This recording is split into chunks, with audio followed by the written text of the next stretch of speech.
Trump breaking news. Trump nears Republican nomination with primary wins. In his relentless pursuit of the Republican candidacy, former President Donald Trump has scored a string of triumphs in the presidential primary. It is still too early to tell who will win Trump's primary in 4 states, Vermont, Utah, California, and Alaska, out of 15 that held contests on Tuesday, according to the Associated Press. Winners of the March Super Tuesday contests receive about a third of the delegates required to secure the nomination. It was clear that Trump's hold on the Republican Party was becoming stronger as he easily defeated his lone remaining opponent, Nikki Haley, in every contest. By mid-March, he should have secured the nomination and be ready to face President Joe Biden again in November. Despite Haley's campaign's promises to keep running beyond Super Tuesday, the delegate math shows that she has no chance of getting the nomination. Keeping oneself in the race is like having a safety net in case something happens that disqualifies Trump from the general election or if she wants to set herself up for the 2028 presidential race. Exit surveys from early states show that Trump has maintained support among Republicans of all ages, sexes, and racial and ethnic backgrounds, including those with college degrees and those from working-class backgrounds. Haley has been trying to build a coalition with moderate Republicans who are eager to surpass Trump, but she has not been successful in doing so yet. They call it Super Tuesday for a reason, Trump told his fans during a viewing party at his Mar-a-Lago private club in Palm Beach, Florida. According to the pundits and others, this is the first of its kind and the most definitive one to date. As Republicans mostly rallied around the former president, a slew of legal issues served to bolster Trump's effort for a return to the White House. His alleged efforts to sabotage the 2020 presidential election and his handling of classified information are the subjects of 4 separate criminal accusations. As of 10:20 p.m. New York time on Tuesday, Biden easily glided to victory in every state, thanks to the lack of a formidable primary opponent. For indications of discord within their base, Democrats are keeping a careful eye.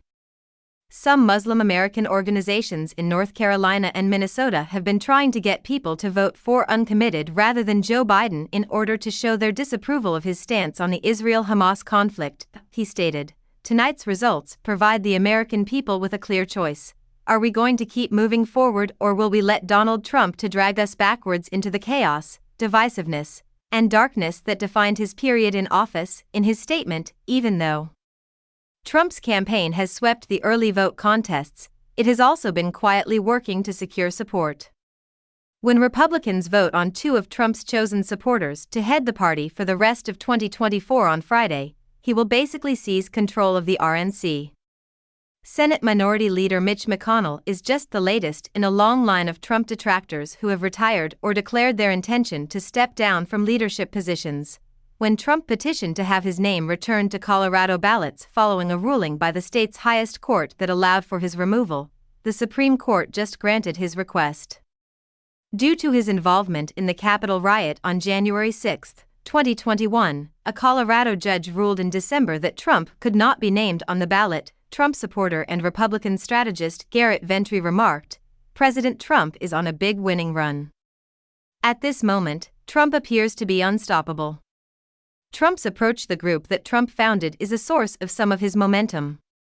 Contrary to his previous campaigns and White House tenure, this cycle his senior campaign advisors are operating a considerably more efficient and smart operation, resulting in fewer unforced mistakes and no infighting. When compared to his opponents, including Haley, Trump has been noticeably absent from campaign events. Representative Matt Gaetz, Arizona Senate candidate Kari Lake, and Trump's daughter-in-law Lara Trump are among the surrogates who have accompanied Trump to the early voting states for large events and rallies, but Trump himself has been absent for smaller gatherings. With 91 felony counts and many civil actions pending against him, Trump would benefit from a swift conclusion to the GOP primary. He may be unable to participate in the campaign trail this spring due to the increased frequency of his court hearings. His net worth is taking a hit as a result of the legal troubles. Over $50 million have gone toward Trump's legal defense from his campaign.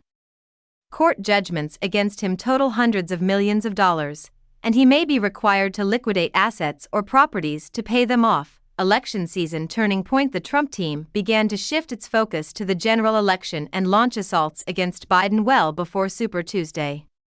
He has been criticizing Biden's policies toward immigration, the economy, and the growing tensions between Israel, Iran, and Ukraine for months. Trump and Biden showcased their competing immigration policies this week during separate visits to the U.S.-Mexico border in Texas.